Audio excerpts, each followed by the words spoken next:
सरिता भाटिया, मैं प्रेसिडेंट हूँ यश सेवा समिति की। 7 साल हो गए मेरे एनजीओ को, 7 साल से चला रही हूँ। तो मैं काफ़ी हेल्थ कैंप लगा चुकी हूँ। हेल्थ कैंप मेरा मेन मकसद होता है कि गरीब से गरीब लोगों तक जो है उसका वो पहुँचे, बेनिफिट पहुँचे, जो वो नहीं करवा सकते हैं। बार बार शुगर का है, बीपी का है, ईसीजी है। जोर से अगर देखिए कोई बेहोश है और आप उसको ऐसे ऐसे करेंगे तो उसको नहीं पता चलेगा। जो जितनी ताकत है उतनी जोर से। यश समिति द्वारा जो ये मेडिकल कैंप लगाया गया है, तो इस बारे में आप क्या कहना चाहेंगे? अरे बहुत अच्छा है भाई, समाज की सेवा है तो बहुत बढ़िया काम कर रहे हैं। तो आपने जो ईसीजी आपने क्या क्या चेकअप कराया है? ये ब्लड प्रेशर भी चेक हो गया, ईसीजी हो गया, ब्लड शुगर वगैरह चेक हो गया। तो ये तो जनता के लिए जो फैसिलिटी दी गई है बहुत अच्छा है। ये तो क्या संदेश देना चाहेंगे जनता को, आप यहाँ कैंप लगाए? जनता को भी कोऑपरेट करना चाहिए और ये यश समिति तो काम कर ही रही है और बहुत अच्छा काम कर रही है। उसके लिए यश समिति का भी धन्यवाद और जो डॉक्टर्स की टीम आई है उनका भी बहुत बहुत आभार व्यक्त करते हैं। अभी टेस्टिंग करें ब्लड प्रेशर। हाँ जी। तो ब्लड प्रेशर से मतलब सुबह से आप तक कितने मतलब टेस्ट करें? 20 कर चुके हैं, 20 21 यस। हाँ जी। आप मैडम क्या कर रहे हैं? सर यहाँ पे ब्लड शुगर टेस्ट हो रहा है और ब्लड ग्रुपिंग टेस्ट हो रही है। तो इसका जो फिर टेस्ट जो होता है, इसका रिपोर्ट कब मिलती है? सर इसका रिपोर्ट हम 2 या 3 मिनट बाद देते हैं। अच्छा। क्योंकि फिर इसमें पता चल जाता है कि कन्फर्मेटरी के लिए 2-3 मिनट बाद रिपोर्ट दी जाती है इसकी। तो सुबह से आप कितने टेस्ट कर चुके हैं? सर ऑलमोस्ट यहाँ पे 25 या 40 तो हो ही गए होंगे ऑलमोस्ट। अच्छा, तो हाँ इसके जी। अलावा क्या कर रहे हैं? इसके अलावा शुगर टेस्ट हो रहा है यहाँ पे। Sugar test? हाँ जी। शुगर टेस्ट की भी रिपोर्ट आप हाँ, हैंड टू हैंड देते हैं, उसमें हम पूरा फिलअप करते हैं। यहाँ पे BMI वगैरह जो सर टेस्ट कर रहे हैं, यहाँ पे हमारी सारी मैम्स टेस्ट कर रही हैं। तो उसके बाद हम हैंड टू हैंड थोड़ी देर में रिपोर्ट साथ में अच्छे देते जाते हैं। आपका नाम बताइए। सरिता भाटिया, मैं प्रेसिडेंट हूँ यश सेवा समिति की। 7 साल हो गए मेरे एनजीओ को, 7 साल से चला रही हूँ। तो मैं काफ़ी हेल्थ कैंप लगा चुकी हूँ। हेल्थ कैंप मेरा मेन मकसद होता है कि गरीब से गरीब लोगों तक जो है उसका वो पहुँचे, बेनिफिट पहुँचे, जो वो नहीं करवा सकते हैं। बार बार शुगर का है, बीपी का है, ईसीजी है। तो ये छोटे छोटे टेस्ट करवाने में भी जो है उनका खर्चा वो बचाया जा सके। तो इसलिए जगह जगह पूरी दिल्ली में हम कैंप लगाते हैं। तो ये अब आज जो है इधर लगाया हमने। ये हम आज श्री यशपाल भाटिया जी की स्मृति में हमने लगाया। ये उनको 10 साल हो गए उनकी डेथ को, तो उनकी स्मृति में ये हमने आज कैंप लगाया।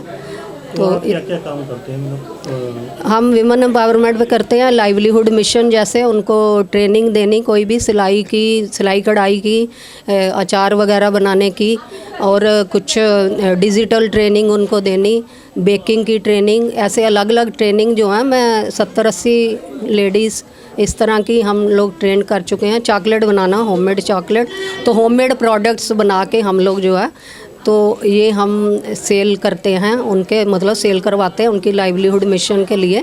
उनका आजीविका का एक साधन बन जाता है। तो वो उससे थैले बनाने की, जैसे अब हम कर रहे हैं थैले, कपड़े पे काम कर रहे हैं, तो थैले बनाते हैं हम कपड़े के, और प्लास्टिक को ना कहें, और थैले जो है इसलिए थैले बनाते हैं। और पर्स वगैरह, ये पर्स जैसे ये है मेरा, ये हमने ये बनवाए हुए हैं खुद ही, मतलब लेडीज़ से ही ये काम करवाते हैं हम। तो इनकी फिर हम सेल करते हैं। तो ट्रेड फेयर में भी अचार जो है हमारा फसाई का लाइसेंस भी है हमारे पास। NULM के थ्रू जो है हमारा ये SHG ग्रुप बनते हैं, सेल्फ हेल्प ग्रुप। तो वो 10-10 लेडी को मिला के जो है गवर्नमेंट ने, ये प्रधानमंत्री नरेंद्र मोदी जी ने जो है वो एक योजना शुरू की है लाइवलीहुड मिशन की। तो उसमें 10 लेडीज़ का एक ग्रुप बनता है। 10 लेडीज़ जो हैं वो मिलके कोई ना कोई काम करती हैं। तो जैसे हमने अचार का काम किया, वो भी ऐसे ही SHG के थ्रू शुरू किया। आधारशिला SHG हमारा है, तो उसके थ्रू हमने किया। ऐसे ही हम खाने की, नमकीन है, तो कई चीज़ें हम आइटम्स बनाते हैं। तो हमारा अचार जो है लास्ट ईयर हमने ट्रेड फेयर में भी लगाया था। तो मतलब वो बेंगलोर में भी हमारा लगा था, वो NULM के थ्रू ही लगा था। तो गवर्नमेंट के उनके हम मतलब कर रहे हैं कोशिश, ऑनलाइन भी आने की कोशिश कर रहे हैं। तो उसमें काफ़ी हमें NULM हेल्प करता है। तो नेत्रदान के लिए जो आपने यहाँ लगा रखा है, तो अब तक आपने कितने मतलब नेत्रदान करवाए हैं? नेत्रदान तो जो करवाए हैं वो प्लेज जो है, प्लेज तो मैं करवा चुकी हूँ 125 से ऊपर पे। जो प्लेज ले लेते हैं कि हाँ भाई हम नेत्रदान करना चाहते हैं या मेरे बाद मेरी बॉडी डोनेशन कर दी जाए, तो हमने 51 फार्म इकट्ठे भरवाए थे तब। तो तब अपनी पूरी फैमिली ने मेरे ने भरा हुआ है। जैसे मैंने बॉडी डोनेशन का भरा हुआ है, ये उसका ये रखा भी हुआ है मानवता के मृत्यु के बाद। तो उसके लिए जो है मैंने बॉडी डोनेशन का किया हुआ है, हमारे डैडी हैं जो उन्होंने भी बॉडी डोनेशन का किया हुआ है, बाकी बच्चों का भी नेत्रदान का सबका भरा हुआ है, और फैमिली में बहुत सारे लोगों का। तो 51 लोगों के इकट्ठे हमने यहीं पे उनको सौंपे थे फॉर्म के। तो उसके बाद और चल ही रहा है। बाकी जो है कुछ लोग उसमें से नेत्रदान हो भी चुका है उनका, जैसे वो छोड़ के चले गए, स्वर्गवास हो गया जिनका, तो वो अपना नेत्रदान करके गए। सबसे बहुत ज़्यादा ज़रूरी चीज़ बताने जा रही हूँ CPR टेक्निक के बारे में। आप में से कितने लोग जानते हैं CPR क्या होता है? किसी को पता है यहाँ पे CPR के बारे में? मेरे स्टूडेंट्स को छोड़ के। अच्छा, हार्ट अटैक कितने लोगों ने सुना है? हार्ट अटैक क्या होता है? सुना है सबने? आजकल आप लोगों ने ये भी बहुत ज़्यादा सुना होगा कि हार्ट अटैक जैसी परेशानी बहुत ज़्यादा फैल रही है लोगों के बीच में। उसी में एक और चीज़ होती है कार्डियक अरेस्ट। कार्डियक अरेस्ट में क्या होता है, पर्सन ना तो रिस्पॉन्स करता है, ना उसकी पल्स मिलती है, ना ही उसकी सांस चलती है। तो आप उस पर्सन को क्या मानेंगे? वो जिंदा है? जिंदा मानेंगे आप उसको? तो उसी सिचुएशन में एक टेक्निक होती है CPR, जिसको बोला जाता है कार्डियो पल्मोनरी रिससिटेशन, जिसमें हार्ट को आर्टिफिशियली पंप किया जाता है, फेफड़ों को आर्टिफिशियली सांस दी जाती है, जिससे कि पर्सन 80 से 90% तक दोबारा से जिंदा हो सकता है। ये इस सिचुएशन में होता है कि पहले अगर किसी को हार्ट अटैक आ चुका है, उसका नेक्स्ट स्टेप होता है कार्डियक अरेस्ट, जिसमें ज़्यादातर लोग किसी हेल्प नहीं कर पाते और वो पर्सन वहीं पे मर जाता है। तो ये टेक्निक बहुत ज़्यादा यूजफुल है। और मैं आप जैसे मेरे पास कुछ नए छोटे बच्चे भी हैं, मैं बता दूं जरूरी नहीं है 40 साल या 50 साल के बाद ही हार्ट अटैक या कार्डियक अरेस्ट आता है। आजकल 14 से 16 साल के बच्चों को भी हार्ट अटैक और कार्डियक अरेस्ट हो रहा है। ठीक है, तो ये CPR टेक्निक होती है। अगर आप मान के चलिए कोई अगर आपके सामने ऐसा पर्सन है जो कि नॉर्मल था, चल रहा था, आपके साथ साथ था, बट चलते चलते अचानक से गिर गया, तो सबसे पहले आपको क्या करना है बताइए? रिस्पॉन्स। सबसे पहले आपको रिस्पॉन्स चेक करना होता है। बातें नहीं, पीछे से आवाज नहीं आनी चाहिए मुझे। रिस्पॉन्स चेक करना है सबसे पहले, यानी कि आप चेक करेंगे वो पर्सन सिर्फ बेहोश है या उसको सच में कार्डियक अरेस्ट हुआ है। 3 चीजें चेक करना बहुत जरूरी है। सबसे पहला है रिस्पॉन्स। रिस्पॉन्स चेक करने के लिए आप शोल्डर पे जोर से टैप करेंगे, करके दिखाइए। हेलो सर, हेलो सर, सही है सर आप? Hello sir. जोर से टैप करके देखेंगे और पूछेंगे कि आप मेरी आवाज़ सुन पा रहे हो। अगर वो सिर्फ बेहोश हुआ होगा या उसको अनकॉन्शियसनेस हुई है, तो आपके पूछने से या हिलाने से वो हो सकता है होश में आ जाए। दूसरी चीज़ आपको चेक करनी है उसकी पल्स। पल्स यानी कि धड़कन। जनरली हम यहाँ से चेक करते हैं या फिर डॉक्टर्स यहाँ से भी चेक करते हैं। अब अगर किसी को कार्डियक अरेस्ट हुआ है तो सबसे मेन चीज़ है टाइम। उसके पास टाइम बहुत ही ज़्यादा कम है। ये सारी चीज़ें आपको 10 से 15 सेकंड के अंदर अंदर चेक करनी होगी।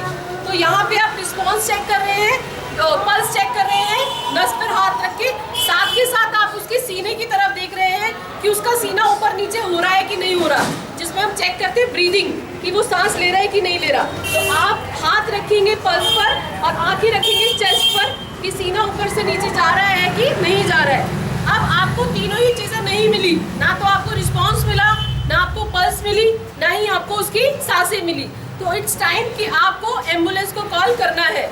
सबसे पहले आप किसी एक पर्सन को बोलिए कि एम्बुलेंस को बुलाए, तब तक आप उस पर्सन को CPR दे सकते हैं। तो आपने बोला कि किसी भी एक पर्सन को बोलते हुए मैम आप एम्बुलेंस को बुला दीजिए, मैं CPR शुरू कर रहा हूँ। तो CPR शुरू करने के लिए सबसे पहले आपका जो भी पावरफुल हैंड है, राइट लेफ्ट आप जिससे भी लिखते हैं, उसको आप हाथ आगे करेंगे, दूसरे हाथ से लॉक करेंगे, एक इमेजिनरी लाइन ड्रॉ करेंगे हमारे शरीर पे।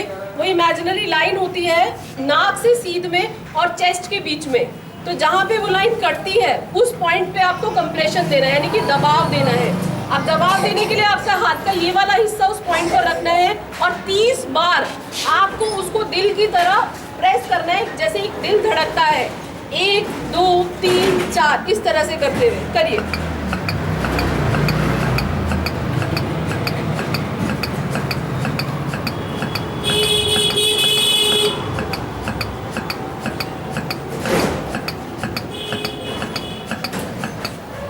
टाइम्स आपने चेस्ट कंप्रेशन दिया, उसी के साथ आपको 2 बार उसको ब्रीथ देना है, 2 बार उसको सांस देनी है। सांस देने के लिए नाक को हल्का सा आगे से बंद करेंगे, हेड को सपोर्ट देंगे, मुंह को खोलेंगे और 2 गहरी सांस आपको देनी है, जिससे कि उसके लंग्स तक वो सांस जाए। अब आपने ज्यादातर मूवीज में देखा होगा ये सब, पर वो सही टेक्निक नहीं होती है। ये आपको करना है 30 बार चेस्ट कंप्रेशन, 2 बार रेस्क्यू ब्रीथ, 5 बार एक सेट के अंदर आपको करना होता है। एक पूरी साइकिल में 30 बार चेस्ट कंप्रेशन और 2 बार रेस्क्यू ब्रीथ आते हैं, और ये साइकिल आपको करनी होती है 2 मिनट के अंदर अंदर। यानी कि आपको ये पूरे 30 × 2 2 मिनट के अंदर अंदर 5 बार करना होता है। और ये साइकिल कब तक रिपीट करनी होती है? जब तक एम्बुलेंस ना आ जाए। और इससे चांसेस होते हैं कि 80 से 90% पर्सन दोबारा से जिंदा हो सकता है। एक पूरी साइकिल आप करके दिखाइए।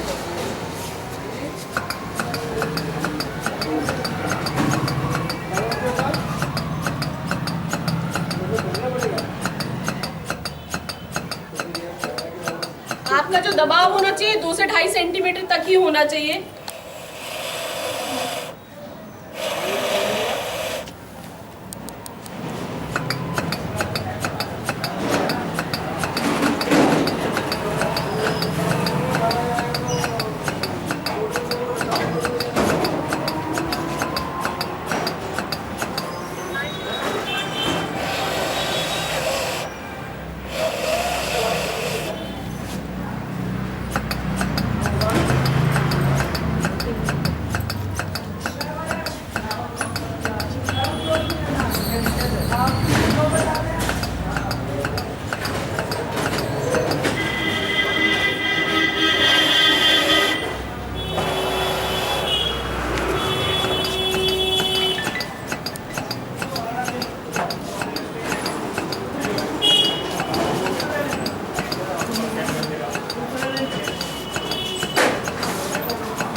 मर चुका है ऑलमोस्ट, उसको कुछ पेन नहीं है, वो 100% मर चुका है। हम कोशिश कर रहे हैं उसको दोबारा जिंदा करने की।